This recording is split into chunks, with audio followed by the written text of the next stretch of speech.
교회를 사랑하지 않는 자는 진정한 의미에서 복음주의자가 아니다 라고 하는 이런 말이 있습니다. 교회를 사랑하지 않으면 그는 진정한 의미에서 복음주의자가 아니다, 참 신앙이 아니다, 이런 말이죠. 그러니까 참 신앙에 있어서 교회에 대한 신앙 고백은 굉장히 중요한 겁니다. 그러니까 사도신경에도 보면 교회를 믿사오며 라고 이런 내용이, 그 조항이 들어가 있죠. 그만큼 교회에 대한 신앙은 우리 성도들, 예수 믿는 성도들에게 있어서 절대적이라고 할 수가 있습니다. 물론 절대적이란 말은 하나님 다음으로 그렇다는 얘기죠. 그만큼 하나님께서도 하나님의 교회를 그와 같이 생각을 하시고 그 교회를 세우시는 일에 하나님은 아주 특별한 관심을 가지고 계시는 겁니다. 그러니까 자기 나름대로 신앙생활 잘하고 있다고 생각한다면 자기가 교회를 정말 깊이 생각하고 있는지, 그리고 그 교회에 대한 자기의 신앙이 확고하게 교회에 뿌리를 내리고 있는지, 이거를 생각해 보면 됩니다. 그래서 이 세상에서 신앙 좋은 사람이 누구냐? 그 사람은 교회를 잘 섬기고 교회에서도 아주 생명력이 있고 좋은 영향력과 선한 영향력을 미치고, 이런 사람이 진짜 신앙이 좋은 사람인 거예요. 그 오늘날 보면 또 코로나 때문에 더더욱이 인터넷 이런 것들로, 이런 매체들로 예배 드린다고 그러는 사람들이 많이 있는데 전부 다 거짓말입니다. 제가 분명히 말씀드립니다. 코로나 시대이기 때문에 비상시로 잠시 이렇게 인터넷으로 예배를 드릴 수는 있어요. 하지만 그런 게 아니라면 집에서 컵라면 먹고 체육복 입고 앉아가지고 그렇게 해서 예배를 듣는다, 예배를 본다? 천만에요. 절대 안 됩니다. 그리고 또 요즘 공중파 방송이 많잖아요. 교회는 안 나오는데 온갖 목사님들 설교를 다 듣는 거예요. 장로교회 목사부터 순복음교회, 성결교회, 감리교회, 심지어 열심히 있어가지고 신부님들 설교까지 다 주워 듣고 신앙이 좋은 걸까요? 신앙이 없는 겁니다. 그게. 이 말씀들을 잘 들으셔야 되는데, 그만큼 교회라고 하는 것은, 이 지상의 교회는 하나님이 이 지상의 교회를 그와 같이 생각을 하시는 거예요. 그래서 교회에 대한 신앙 고백이 어떠냐에 따라서 이 사람이 진정한 복음에 대한 신앙을 가졌냐 안 가졌냐를 알 수가 있다는 거예요.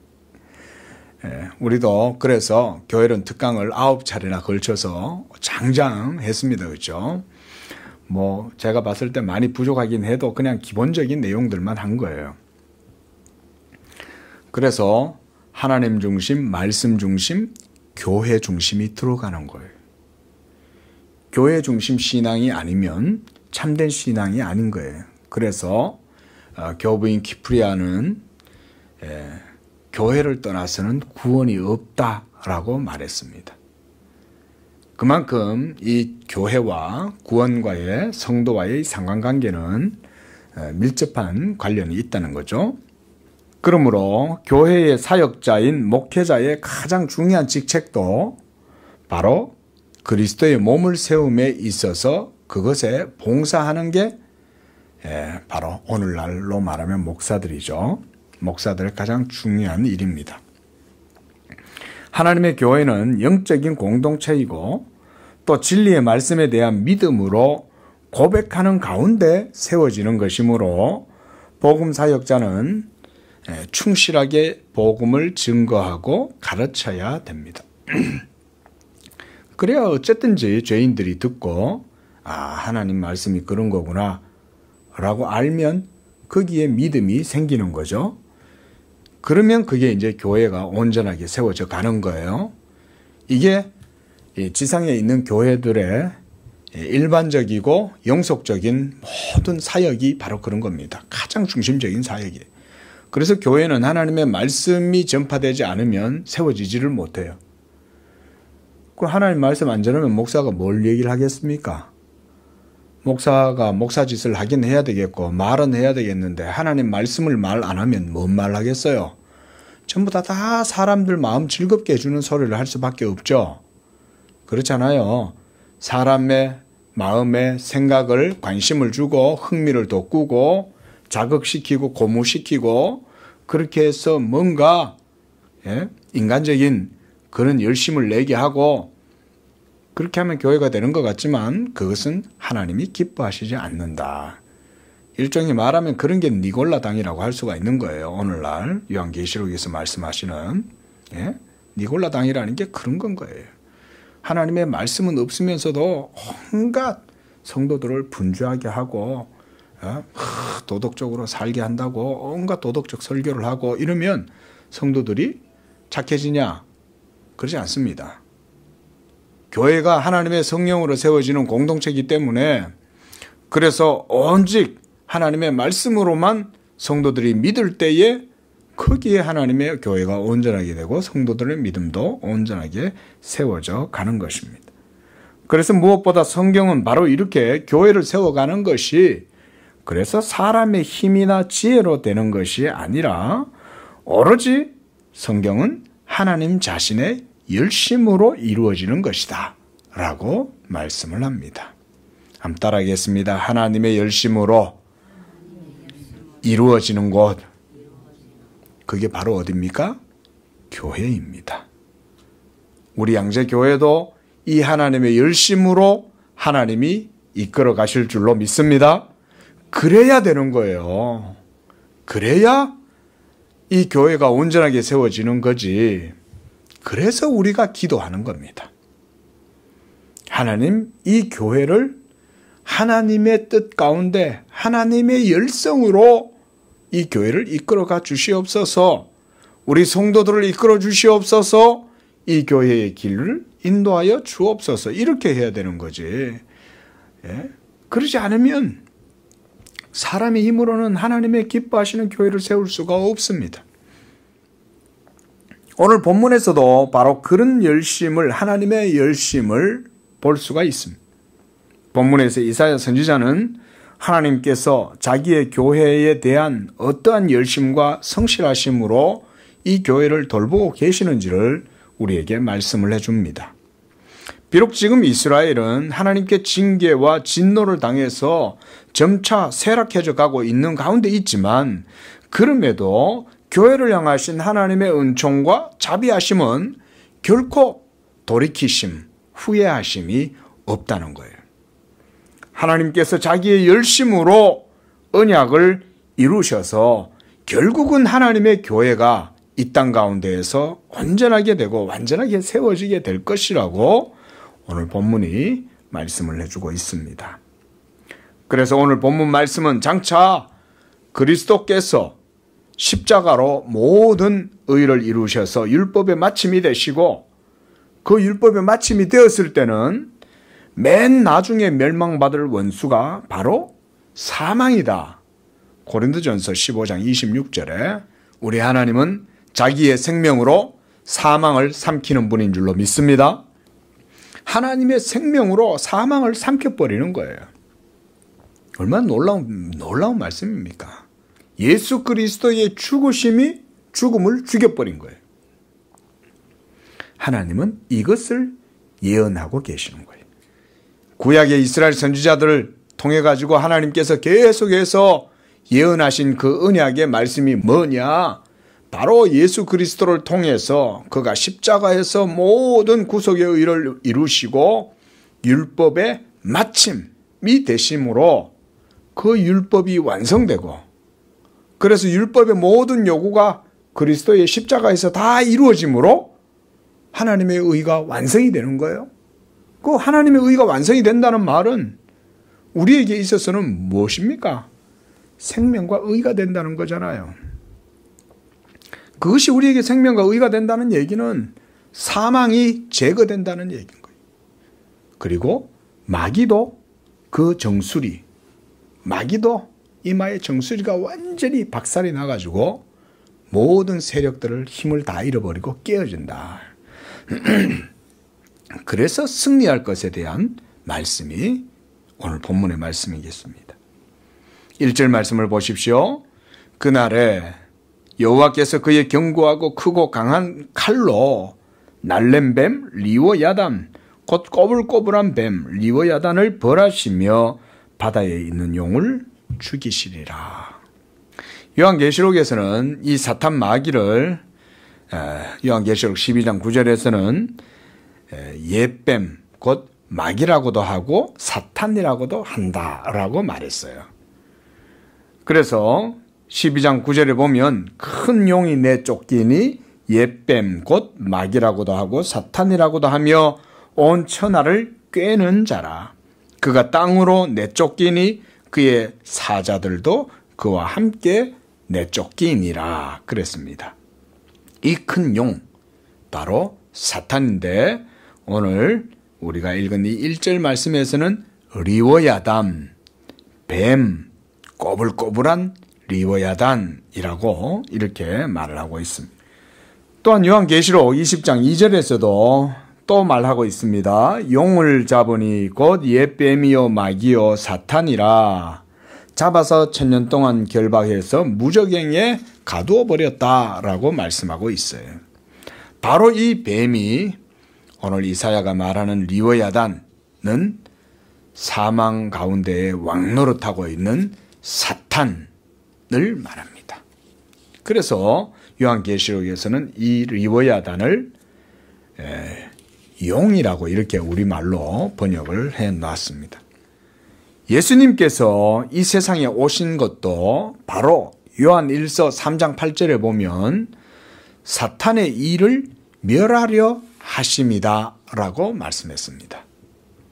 그러니까 오늘 이사야 선지자가 말씀하는 이 말씀, 여호와께서 그의 크고 강한 칼로 리워야단을 처단하신다 이 얘기잖아요. 그러면 그 칼이 뭐겠어요?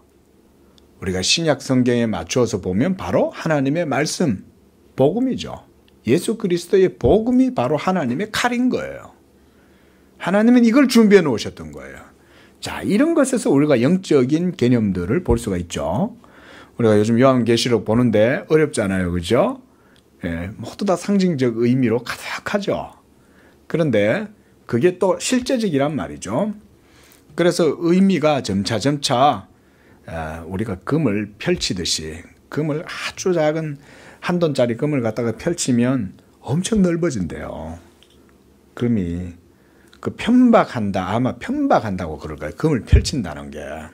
그래가지고 이렇게 옛날에는 돌로 뭘 만들면 그 금을 갖다가 막 세공하는 사람들이 만들어 갖고는 그 이제 기둥이나 돌 이런 데다가 금을 갖다가 쌀 때 금을 아주 얇게 펴서 두들겨서 펴거든요. 하나님의 말씀이라는 거는 그런 겁니다. 이 말씀이 너무 깊으니까 그냥 우리가 단순하게 이렇게 끊어가지고 이해를 할 수가 없는 거예요. 그 하나님의 말씀의 의미가 깊은 거죠. 자, 이처럼 이사야서를 통해 가지고 하나님께서는 그 말씀의 칼, 복음으로 이 리워야단을 이기실 거라고 지금 말씀하고 있는 거예요. 그러니까 우리가 이런 이사야서의 말씀이나 또 요한 1서 3장 8절 이런 말씀들을 보면 바로 이와 같이 복음의 개념들이 영적 의미들이 그 속에 들어있다는 것을 알 수가 있는 거죠. 그래서 십자가로 이 마귀의 일을 하나님께서 멸하려고 하셨다. 요한일서 3장 8절 말씀을 보면 이렇게 말씀합니다. 죄를 짓는 자는 마귀에게 속하나니 마귀는 처음부터 범죄함이라. 하나님의 아들이 나타나신 것은 마귀의 일을 멸하려고 하십니다. 어떻게 마귀를 하나님께서 멸하시겠어요? 예수 그리스도의 십자가의 죽으심으로 마귀의 일을 멸하는 게 하나님의 방법인 거예요. 이거를 마귀조차도 모르는. 마귀는 예수를 죽이면 끝나는 줄 알았지만 하나님의 지혜로운 방법은 그거보다 훨씬 더 깊어서 사탄도 그렇게 지혜로워도 하나님의 그 뜻을 몰랐던 거예요. 왜냐하면 마귀는 하나님의 진리에 속한 자가 아니었기 때문에. 그러니까 하나님의 방법이 진리대로 이루어져도 그게 뭔지를 모르는 거예요, 마귀는. 예수를 십자가에 못 박아 죽이면 자기가 이기는 줄 알았어. 그런데 오히려 그것으로 인해서 하나님이 자기의 지혜로우심으로 사탄을 멸하실 뿐만 아니라 사망조차도 깨뜨리시고, 그래서 하나님이 자기의 교회를 구원하시는 방법을 이루신 거예요. 놀라운 복음의 지혜인 거죠. 그래서 로마서 16장 20절에도 사도 바울은 이렇게 말합니다. 평강의 하나님께서 속히 사탄을 너희 발 아래에 상하게 하시리라. 상하게 하신다는 얘기는 정수리를 깨뜨려서 완전히 박살낼 거다, 그 말씀인 거예요. 이미 십자가에서 사탄의 정수리는 깨졌음에도 불구하고 왜 로마서에서는 이렇게 말씀하냐. 아직 우리의 구원이 최종적으로 완성되지 않은 가운데에 여전히 마귀가 마지막 발악을 하면서 막 우는 사자처럼 산길자를 찾으면서 돌아다니고 있기 때문에 그래서 그러는 거예요. 우리가 요즘 요한계시록을 보는 것도 그거죠. 왜 요한계시록이 교회를 위해서 주시는 하나님의 복음이냐, 그 소개를 들여다보면 아는 거예요. 온갖 세상 속에 있는 교회가 환난을 당하고 핍박을 당하고 여러 가지 괴로움들과 어려운 일들을 당할지라도 결국은 요한계시록은 뭘 요래합니까? 마지막 하나님의 교회가 그리스도의 신부가 되어서 그 영광 가운데 참여하게 될 것에 대해서 노래를 하고 있는 거잖아요. 그러니까 교회에 대해서는 요한계시록은 교회에게 바로 하나님의 복음이 되는 거죠. 그러나 역으로 교회가 아닌 믿지 않는 자들에 대해서는 이것이 바로 뭐가 됩니까? 하나님의 재앙과 진노와 심판의 메시지로 가득한 게 또한 요한계시록이죠. 그것은 크게 보면 한마디로 장차 이루어지게 될 하나님의 심판에 대해서 보여주는 거예요. 그래서 예수 그리스도를 믿는, 그래서 경건하게 의를 쫓아서 사는 의인들은 영원한 생명을 누리게 될 것이요, 그렇지 않는 자들에게는 이와 같은 하나님의 심판이 있을 것에 대한 내용이 요한계시록이죠. 그렇게 보면 그것은 바로 교회에 주시는 복음이다. 우리가 이렇게 말씀을 할 수가 있습니다. 자, 그래서 이제 이 2절 말씀을 보시기 바랍니다. 그날에 너희는 아름다운 포도원을 두고 노래를 부를지어다. 그날, 우리가 선지서에서 항상 접하게 되는 이 표현, 그날, 바로 하나님이 약속하신 모든 것이 이루어지는 그날, 이렇게 보면 되겠죠. 가깝게는 이스라엘이 바벨론의 포로가 되어서 70년 동안 지내고 난 다음 다시 고국으로 돌아오게 되는 그 날을 1차적으로는 의미합니다. 역사적 상황 속에서. 하지만 더 궁극적으로 그 날이란 하나님의 영원한 말씀이 완전히 성취되는 그때를 말하는 거예요. 그러니까 항상 이렇게 우리가 듀플렉스, 우리가 이중적으로 이렇게 볼 수 있어야 됩니다. 그래서 우리가 성경을 통시적으로 보아라. 선적 역사를 보지 말고 우리가 점으로 보라는 거예요. 그래서 여기서 보면 1차적으로는 그것이 이루어지는 때가 바벨론에서 돌아올 때를 주로 얘기를 많이 하죠, 선지자들이.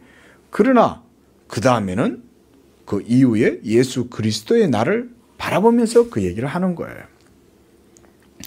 자, 여기서 포도원이란 그래서 바로 교회를 의미하는 겁니다.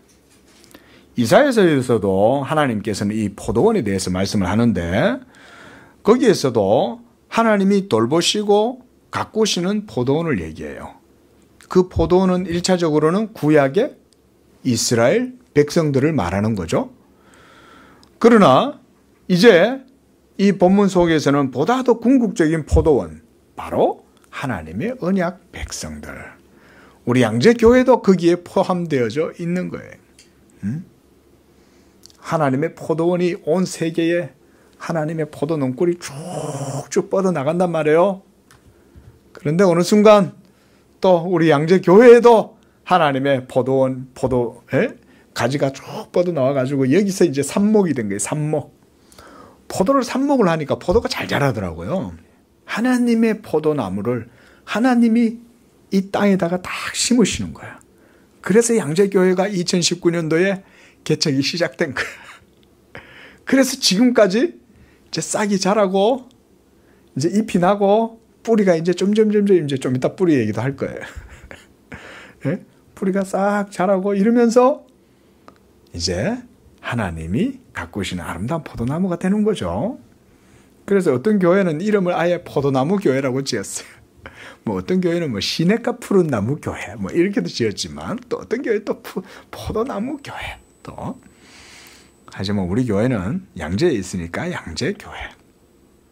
자, 그래서 하나님이 돌보시기 때문에 바로 이 교회가 아름다운 겁니다. 너희는 아름다운 포도원을 두고 노래를 불러라 그러잖아요. 왜 노래를 불러라고 그러겠어요? 그것의 의미가 너무 많으니까 그런 거예요. 그 포도원이. 하나님이 이 포도원을 너무 가꾸고 하나님의 애착을 가지고 계시고 그래서 거기에 정성스럽게 모든 것들을 가꾸니까 하나님은 포도만 봐도 시가 나오시는 거예요. 하나님의 입에서. 야, 이 포도원을 봐라. 이 포도를 바라보고 내가 어찌 노래를 하지 않겠냐. 내가 이 포도를 보니 어찌 내 마음에 시심이 돌지 않겠냐. 내 마음속에 막 시가 일어난다. 하나님이 그러시는 게 바로 그런 포도원이라는 거죠. 그게 바로 뭐라는 거죠? 바로 교회다. 주님의 교회다. 이렇게 아름다운 교회에 우리가 그렇게 드라이하게 신앙생활을 해서 되겠어요? 예? 이렇게 아름다운 교회에서 그러니까 좀 그런 생각이 들어요. 이 교회가 점점 더 자라면 여기에 찬양이 막 넘치고 성령의 기름 부으심의 역사로 말미암는 그리스도의 그 풍성한 부요함, 복음의 탁월함 이런 것들이 막 하나님 부어주시옵소서. 축복해 주시옵소서. 그래서 우리 양재교회를 통해서 하나님의 복음의 영광과 복음의 부요함과 복음의 탁월함이 성도들의 삶에 그리스도의 기름으로 흘러넘쳐가지고 윤택하게 되고 도덕적 탁월성으로 드러나게 되고 그래서 경건의 능력이 성도들의 삶 가운데 밝은 빛으로 소금으로 드러나서 우리 성도들이 가는 곳마다 생명의 능력이 나타나고 이렇게 되기를 원하는 거예요. 그게 해가 갈수록 마음에 더 이렇게 커지는 것 같아요. 하나님께서 기도해 주시기 바랍니다. 이런 교회를 위하여서 여러분들이 부름을 받으신 거예요. 여러분들이 제발 이것을 기억을 해 주셨으면 좋겠어요. 지금 당장 눈에 보이는 것으로 우리는 신앙생활을 하는 게 아니에요. 하나님의 말씀에 부름을 받아서 이런 하나님의 말씀의 뜻을 따라 우리가 기도하고 그런 하나님의 말씀을 품고 나아갈 때 거기에 또한 하나님이 복을 주시는 거예요. 은혜를 주시는 거예요. 생명의 능력이 우리 속에서 막 일어나게 해주시는 거예요. 그러니까 우리 양재교회는 쭈그러들지 않아. 시간이 지나면 지날수록 더욱더 인플레이트가 되는 거예요. 더욱더 풍성하게 퍼져나가고 그래가지고는 하나님의 뜻이 그 속에서 점차 드러나가지고는 열매가 맺히고 꽃이 피고 생각하지도 않는 곳에서 막 희한한 가지가 일어나고 꽃이 피고 열매가 막 맺히고 그렇게 해서 하나님께 영광을 돌리는 이런 게 바로 교회인 거예요. 이런 교회를 생각하면 얼마나 우리가 참 기쁩니까? 그렇죠? 그래서 교회를 알아야 되는 거예요. 이 교회를 모르면 신앙생활 하는 게 재미가 없어. 교회 중심 신앙이 아니면 뭐 때문에 신앙생활 하겠어요? 자기 구원받으려고 신앙생활 하는 거 아니겠어요? 예? 자기 한 몸 구원받으면 끝난다고 생각하는 신앙이 얼마나 그렇게 수준이 낮은 신앙이에요. 그래서 예수 믿고 천당 간다. 예수 천당 불신지옥. 이 말은 좋은 말이기도 하지만 그것만 너무 크게 소리를 내면 복음을 너무 협소하게 만들어버리니까 별로 좋은 것도 아닌 거예요. 그래서 길거리에 가다 보면 막 앰프를 갖다가 틀어가지고는 하잖아요. 저는 그거 그렇게 바람직하게 안 봅니다. 아유, 너는 뭐, 당신은 뭐 하지도 않으면서 그런 소리 하냐. 그게 아니에요. 그렇게 해서라도 복음을 전하겠다는 그들의 마음은 이해가 돼요. 목사로서. 하지만 복음은 그 정도로 가지고 전파되는 게 아니라는 걸 또 알아야 되는 거예요. 남들 시끄럽게 하면서 소리를 꼬상을 질러가면서 막 성경을 갖다가 지하철에 있는데 보고 어떤 때는 막 성경을 가지고요. 막 어떤 사람 막 치고 가는 거예요. 그 사람은 하나님을 위해서 하냐? 아니요. 교회를 생각을 안 하는 거예요. 교회가 얼마나 아름답고 교회가 얼마나 하나님의 복된 것인지 모르니까 그렇게 하는 거예요. 오히려 우리 양재교회는 그래서 있어도 이번 크리스마스 때도 주변에 있는 이웃들한테 크리스마스지만 우리가 그런 걸 빌미로 해서 사랑도 나누고 정도 나누는 거예요. 이번에는 초콜릿을 제가 주려고 그래요. 초콜릿을. 비닐봉지에 이렇게 담아서 빨간 리본으로 매가지고 거기에다 카드 한 장씩 써서 이 주변에 있는 분들한테 예수 믿으셨으면 좋겠습니다. 이렇게 하고 넣어주면 얼마나 좋겠어요. 예? 그럼 되는 거지. 그 집 앞에 가가지고는 막 소리를 지르고 그런다고 그게 되겠냐 이거죠. 예? 그 복음을 교회 중심적으로 이해를 못해서 그런 문제가 생겨나는 거예요. 이걸 좀 우리 한국교회 성도들이 좀 배워야 돼요. 구원은요, 우리 개인들이 구원을 받긴 하지만 성경적으로 보면 교회가 구원을 받는 겁니다. 결국은. 교회가 구원받을 때 그 교회에 접붙여져 있는 여러분들이 같이 구원을 받는 거예요. 예? 이게 구원인 거예요. 그것도 모르고 예? 예수천당 불신지옥 물론 그 얘기 해야죠. 예수천당 불신지옥은 성경의 얘기는 맞아요. 하지만 복음은 그것만 있는 게 아니잖아요. 예? 그보다 훨씬 넓고 훨씬 부유하고 예? 우리의 전체의 모든 삶이 인생들의 삶이 그 복음 속에 다 스며들 수 있을 정도로 풍성한데 예? 개인 구원 정도만 막 강조해가지고는 안 되는 거예요. 하지만 어떻습니까? 세상에 있는 교회처럼 세상 사람들 눈에 이 교회가 가련하게 보이는 것은 없어요. 세상은 복음을 미련하고 어리석은 것으로 여겨요. 무엇보다 세상은 하나님을 미워합니다. 이것이 바로 육에 속한 자들의 특성입니다. 그래서 세상이 여러분들을 알지 못해요. 여러분들의 믿음도 이해하지 못해요. 세상은.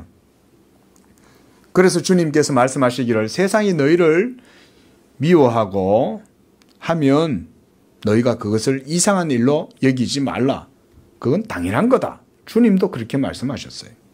왜? 세상은 육에 속해서 그것을 모르기 때문에 그런 거예요. 육에 속한 자들은 하나님의 영에 속한 것에 대해서 알지를 못하는 거예요. 그러나 교회가 비록 연약해 보이고 세상의 기준으로 보잘것없이 보인다 하여도 교회는 살아계시는 하나님이 자기 이름을 두신 곳입니다. 그리고 그분의 눈이 이 교회 가운데 영원전부터 지금까지 세세토록 하나님의 눈이 그곳에 있어요. 믿으시기 바랍니다. 저는 하나님이 그렇게 하시는 거라고 봐요. 그 하나님이 모든 일들을 그와 같이 자기의 말씀을 두시고 행하시는 거예요. 자, 3절에 보면 나 여호와는 포도원지기가 되며 라고 하시면서 하나님이 자기가 포도원지기로 자처하시는 거예요. 나는 이 포도원의 포도원지기다. 그래서 때때로 물을 주고 밤낮으로 그것을 간수하고 아무든지 그것을 해치지 못하도록 하리로다. 예? 우리 양재교회도 이와 같이 지키고 보호하시는 줄로 믿습니다. 이건 그대로 우리 양재교회에 적용하면 돼요. 달리 해석할 필요가 없어요. 주님이 바로 이 포도원인 양재교회를 돌보시고 가꾸시고 키워주시고 자라게 하시는 거예요. 그래서 때때로 물을 준다. 우리가 물 그러면 하나님의 은혜잖아요. 말씀이잖아요. 성령의 은혜잖아요. 이 물을 준다. 때때로 준다. 이 말은 좀 마른다 싶으면 와서 물을 주고 하나님의 은혜로 채워주고 할렐루야. 이렇게 우리 주님이 우리를 다 돌보시고 간수한다. 그래서 아무도 해치지 못하게 해주신다. 그래서 4절에 보면 나는 포도원에 대하여 노함이 없나니. 얼마나 감사한 말씀입니까, 여러분. 우리 주님이 여러분께 대하여 노함이 없다고 말씀하고 계시는 거예요. 찔레와 가시가 나를 대적하여 싸운다 하자 내가 그것을 밟고 모아 불사르리라. 그러지 아니하면 내 힘을 의지하고 나와 하친할 것이니라. 그래서 하나님께서 이와 같이 노함이 없다고 먼저 말씀을 합니다. 하나님이 돌보시는 포도원, 열심으로 주님의 포도원을 돌보시는 것은 바로 교회를 향한 하나님의 사랑 때문이죠. 이 사랑 때문에 하나님이 돌보시는 겁니다. 그리고 진리로 말미암아 이렇게 하나님께서 자기의 교회를 돌보십니다. 그게 바로 진리입니다. 무엇이든 하나님께서 행하시는 일은 그래서 그의 사랑과 의, 진리, 거룩이 수반됩니다. 하나님이 행하시는 모든 일들은. 이것이 바로 여호와의 열심이라고 하는 거예요. 그래서 교회가 이 땅에서 보존되고 유지되는 것도 이러한 여호와 하나님 자신의 열심, 그게 바로 하나님의 사랑에서 나오는 겁니다. 교회를 향한 하나님의 열심, 거기에 하나님의 사랑이 발로가 되는 거예요. 하나님께서 교회를 벌하실 때에, 징계하실 때에도 하나님은 그들을 세상 사람처럼 안 대하십니다. 그래서 아버지가 자기 아들을 훈계하고 양육하듯이 그렇게 하나님은 교회에게도 징계하시고 야단을 치세요. 하지만 어떻게 말해요? 노하시지는 않는다는 거예요. 왜냐? 교회는 하나님의 자녀이므로. 그래서 우리가 이런 말씀에서 하나님의 부성적 사랑을 우리가 배울 수가 있어요. 그리고 이런 부성적 사랑은 오직 하나님의 교회에만 나타난다는 거예요. 찔레와 가시가 나를 대적하여 싸운다 하자 내가 그것을 밟아 모아 불사르리라. 그러지 아니하면 내 힘을 의지하고 나와 하친하며 나와 하친할 것이니라. 이 말은 의문문 형식으로 사실 읽는 것이 좋습니다. 우리에게 질문을 하시는 거예요. 이스라엘 백성들에게 하나님께서 질문을 하시는 거예요. 너희 가운데에 찔레와 가시가 나서 너희들이 나와 대적하고 나와 싸운다고 한번 생각해 봐라, 이 말인 거예요. 그러면 내가 그것을 밟고 모아서 불사르지 않겠느냐? 어때요? 포도 농부는 밭에 온갖 잡초나 찔레와 가시가 나면 싹 제거합니다. 왜? 포도나무의 영양분을 다 빨아먹잖아요, 찔레와 가시가. 그러니까 어쨌든지 이 농부는 사투를 벌여가면서도 끝까지 그 나무, 그 찔레와 가시의 뿌리까지 다 마르도록 하는 거죠. 제초제도 치고 낫으로 막 가지도 치고 막 이렇게 해가지고 뿌리를 싹을 다 뽑아내겠죠.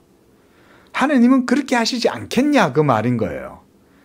그러면서 5절 말씀도 의문문 형식으로 읽으면 좋아요. 그러지 아니하면 내 힘을 의지하여서 너희가 나와 하친하고 나와 하친할 것이 아니냐? 라고 이렇게 본문을 좀 더 봐야 됩니다. 그러니까 이런 말이죠. 너희가 하나님을 대적하여 싸운들 너희가 어떻게 되겠냐? 그 말인 거예요. 우리가 하나님하고 싸워서 어떻게 되겠어요? 그런데도 어때요? 우리는 날마다 성령을 거스르고 하나님의 뜻을 거스르고 내 생각과 내 뜻대로 살아가려고 애를 쓰죠? 그러면서도 평안하길 바라면 안 되잖아요. 그러니 하나님과 화평하고 화친해야 되지 않겠냐? 이렇게 말씀하시는 거죠. 어떻게 보면 우리한테 다 이러시는 거죠. 만약에 하나님의 자녀가 아닌데 하나님이 이렇게 말씀하시겠어요? 하나님을 대적하고 하나님을 싫어해. 그러면 하나님이 뭐라고 그러시겠어요? 저것이? 이러실 거 아니에요? 저 까부네? 이럴 거 아니에요. 근데 우리 건우가 제 말을 안 듣고 그러면 제가 저것이 까부네 내가 그러겠어요? 예? 어쨌든지 겸손하게 만들어가지고 아버지의 훈계를 듣고 그렇게 해서 바르게 자라도록 그렇게 하려는 마음을 먹는 거지. 노하지는 않죠. 예? 이제 하나님께서 바로 죄로 말미암아 원수가 되었던 우리와 이와 같이 화목하게 하시고 우리를 자기의 백성, 가족, 자녀로 삼아 주셨어요. 그것이 곧 예수 그리스도로 말미암는 은총 때문에 그런 것입니다. 그러므로 6절 말씀에 후일에 야곱의 뿌리가 박히고 이스라엘의 움이 돋고 꽃이 필 것이라. 지금은 비록 그런 상태가 아니기 때문에 그런 거예요. 지금은 점차 극산품 포도를 하나님이 심었음에도 불구하고 거기가 들포도가 맺히니까 하나님이 지금 어떻게 하셔버리겠다는 겁니까?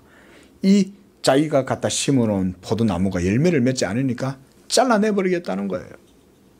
그렇게 해서 온갖 아수르나 바벨론이 와가지고 이 포도원을 짓밟고 회방하고 더럽혀도 하나님이 그냥 포도원을 다 망대를 거두어버린다 그러셨잖아요. 내가 이 포도원 왕대를 다 무너뜨려버리고 돌보지 않을 것이다.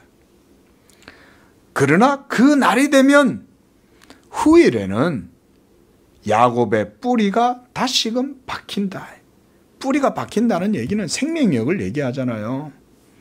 우리 양재교회도 이와 같이 하나님이 이곳에다가 삽목을 딱 해가지고 지금 이제 자라게 하신 거예요. 이제 내가 너희들 극상품 모종을 갖다 여기다 심었어. 예?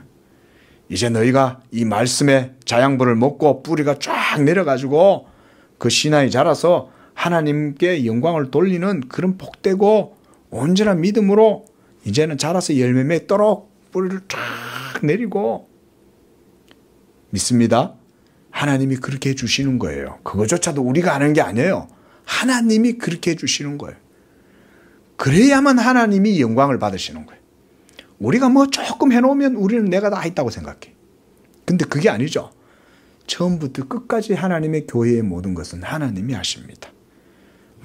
모든 것을 합력하여 선을 이루게 해서 결국은 이 양재 교회를 통해서 하나님의 이름으로 일컫는 주님의 모든 교회들을 통해서 하나님께서 자기의 영광을 그런 방식으로 드러나게 하시는 거예요. 거기에는 사람의 의도, 사람의 지혜도, 사람의 능력도 아무도 그걸 주장할 수 없도록 하나님은 하셔요. 믿으시기 바랍니다. 이런 걸 배워야 돼요. 우리 성도님들이 복음을 들을 때는 이런 거를 듣고 교훈을 얻어야 되는 거예요. 아, 그렇구나. 내가 열심히 주님을 섬기지만 내가 열심히 주를 섬기는 그거조차도 내 속에 하나님이 소원을 주고 행하게 하시는 거구나. 응? 믿습니까? 네. 내가 주님의 교회를 위해서 기도할 수 있는 마음이 생기는 것도 벌써 내게 하나님의 은혜를 주시는 거예요. 이처럼 모든 것이 다 하나님에게서부터 나와서 하나님께로 돌아가도록 하시는 게 하나님의 방법입니다. 우리가 이런 걸 배워야 참으로 하나님께 영광을 돌릴 수가 있는 거예요. 뭐 조금 하면 내가 했다고 생각하고 있고 그래서는 하나님께 영광이 안 됩니다. 하나님은 없는 곳에서도 있게 하실 수 있어요. 극단적으로 말해서 하나님은 우리가 없어도 이곳에 다른 사람을 세워서 일하실 수 있어요. 그러지 않겠어요? 하나님이 그렇게 생각하시지 않겠냐고요. 야, 남상수 목사, 내가 너 없다고 내가 이 교회 못 세울 줄 알아? 그러시지 않겠냐 이거예요. 응? 그러나 하나님께서 왜 부족하고 연약하고 보잘것없는 저 같은 사람을 이곳에다가 세워가지고는 이곳에서 하나님의 복음의 말씀을 전하게 하고 계시냐? 저는 그것은 다른 데 있지 않다고 봐요. 하나님의 자비하심이에요. 하나님의 사랑이에요. 그거 이외엔 아무리 생각해도 다른 게 없어. 그렇게 생각하면 하나님께 영광을 돌리게 되는 거예요. 그렇잖아요. 하나님의 사랑을 고백하고 하나님의 자비하심과 선하심을 생각하는데 어찌 하나님께 영광이 안 되겠냐 이거죠. 예? 그래서 이스라엘의 움이 다시 돋고 다시 꽃이 필 것이라 그들이 그 결실로 지면을 채우게 될 것이다. 온 세상에 하나님의 포도밭이 다 이루어지면 얼마나 하나님이 기뻐하시겠냐 이거죠. 하나님의 교회가 온 세상에 가득하게 될 것인데. 7절에 주께서 그 백성을 치셨던들 그 백성을 친 자들을 치심과 같았겠고 백성이 죽임을 당하였던들 백성을 죽인 자가 죽임을 당함과 같겠냐. 이것은 징계를 말하는 거죠. 아수르에 의해서 바벨론에 의해서 하나님께서 자기의 택한 백성들을 치실 때에 그들을 치심이 그 백성을 친 자들을 치심, 즉 하나님이 바벨론을 치시고 아수르를 치신 것처럼 그렇게 치겠냐 이거예요. 그게 아니죠. 그래서 가끔 가다 보면 그게 이제 교도관이잖아요. 교도관들이 교도소에 있는 죄수들을 대하는 것처럼 자기 자식한테 그렇게 하겠어요? 그게 아니죠. 죽임을 당해도 그 백성을 죽인 자가 죽임을 당한 것과 같겠냐? 그래도 하나님은 백성이 징계를 받아서 죽음을 당해도 그 죽음은 성도의 죽음이라고 생각하시는 거죠. 8절에 주께서 백성을 적당하게 견책하셔서 쫓아내실 때에 동풍을 부는 날에 폭풍으로 그들을 옮기셨다.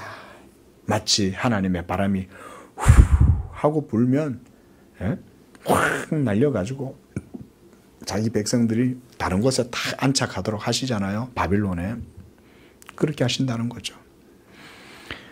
그렇게 함으로써 9절에는 이렇게 보시면 됩니다. 그들이 하나님께 징계를 당함으로써 그들의 모든 죄책을 감당하고 그래서 야곱에게 있는 모든 불의함이 속함을 얻게 되고 그의 죄 없이 함을 받을 결과는 이렇게 징계를 받음으로 말미암나니 곧 그가 그의 제단돌을 부서진 햇돌 같게 하고 아세라와 태양상이 다시 서지 못하게 함에 있는 것이라. 무슨 얘기입니까? 이스라엘 백성들이 하나님을 제대로 못 섬겼다는 말이죠. 제단에 뭘 갖다 놨다는 거예요? 우상돌을 갖다 놨다는 거예요. 예?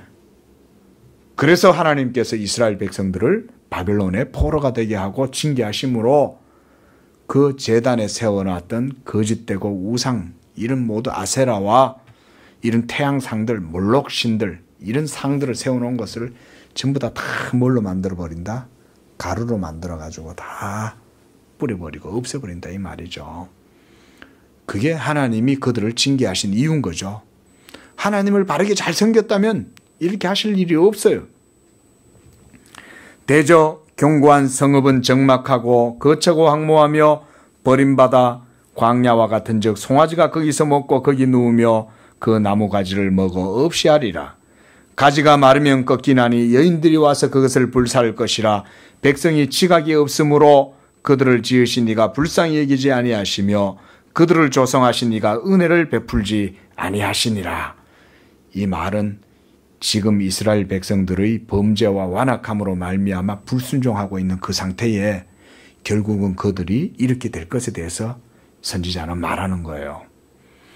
그들이 지각이 없어서 야단을 맞아도 깨닫지를 못하는 거예요. 그게 한두 번 맞아갖고는 모르는 거예요, 이게. 그러니까 하나님께서 70년 기간 동안 그냥 내버려 두시는 거예요. 그 정도는 돼야 교훈을 깨닫는 거예요. 한 세대는 가고 또 한 세대는 오고 또 한 세대는 그 한 세대 다음을 이어서 태어나고 이렇게 거의 세 세대가 다 사라질 무렵이 되어서야 그제서야 정신을 차리고 돌아오는 거 아니겠어요? 그러면 그 땅은 어떻게 되겠어요? 견고한 성읍은 적막하게 되고 황무하고 버림받아서 광야와 같이 돼버리니까 거기에 사람이 안 사니까 이제 들짐승들이 와서 살고 소가 와가지고는 풀이나 뜯어먹고 이런 데가 돼버린 거예요. 그리고는 모든 가지들은 다 말라가지고 하니까 여자들이 와서 밥에 먹으려고 그거 와서 그걸 마른 가지 뜯는다 이거죠. 마른 가지란 얘기는 살아있는 나무가 없다는 얘기잖아요. 그래서 하나님께서 그들을 이와 같이 그들을 징계하셨다. 12절에 너희 이스라엘 자손들아 그날에 여호와께서 창이라는 하수에서부터 애굽 시내까지 과실을 떠는 것 같이 너희를 하나하나 모으시리라. 하나하나 우리를 모으신다. 세계 만방 가운데 흩어져서 있는 하나님의 택하신 백성들을 그날에 하나하나 모으신다. 여러분들을 하나 주님의 교회로 모으신다. 이렇게 보셔도 되는 거예요. 이것은 1차적으로는 구약의 이스라엘이지만 보다 더 궁극적으로는 그리스도 안에서 하나님의 영원한 백성들을 택하시고 부르시는 하나님의 섭리를 말하는 겁니다.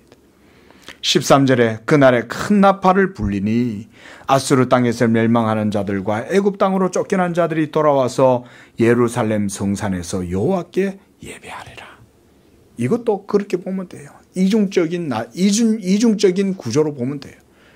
이스라엘 백성들도 다시금 돌이키겠지만 실질적으로는 하나님의 율법의 말씀 앞에 정죄를 받아서 버림당하고 심판을 당했던 이 모든 죄악된 세상 가운데 사는 영혼들이 예수 그리스도로 말미암아 다시금 여호와의 전으로 돌아오게 되고 여호와의 성산에서 예배하게 되리라. 우리 양재교회도 그런 곳이요. 이 땅에 주님이 세우신 복음이 전해지고 말씀이 세워지는 모든 곳마다 세워지는 교회들이 다 이와 같은 교회입니다. 이와 같이 주님께서는 이 땅에 있는 교회를 자기의 뜻 가운데 지키고 또 세워가시고 지금도 그 교회를 이와 같이 돌보시는 줄로 믿습니다. 기도하겠습니다. 거룩하신 하나님 아버지, 감사와 찬양과 영광을 드립니다. 하나님께서 창세전부터 만세전부터 계획하시고 뜻하신 자기의 교회가 이제 예수 그리스도로 말미암아 이 땅 가운데 세워지게 하시고 세계 도처에 이와 같은 하나님의 아름다운 포도원이 세워짐으로 많은 구원의 열매가 맺히게 하시니 감사합니다. 이와 같이 이곳 양재에도 우리 양재교회를 세우시고 이 양재교회가 하나님의 아름다운 포도원이 되게 하시며 이것을 통하여서 하나님의 귀한 구원의 열매가 많이 맺히게 하시는 줄로 믿습니다. 하나님이여 우리 양재교회도 복을 주셔서 이와 같이 하나님의 포도원이 아름답게 두르고 그래서 온 산들에 하나님의 포도원이 가득하게 산비탈을 아버지여 덮고 하나님 복되고 아름다운 그런 포도원으로 이 양재교회도 하나님 앞에 세워지게 하여 주시옵소서.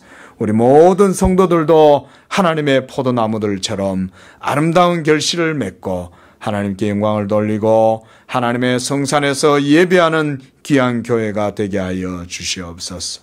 거룩하신 예수님의 이름으로 기도합니다. 아멘.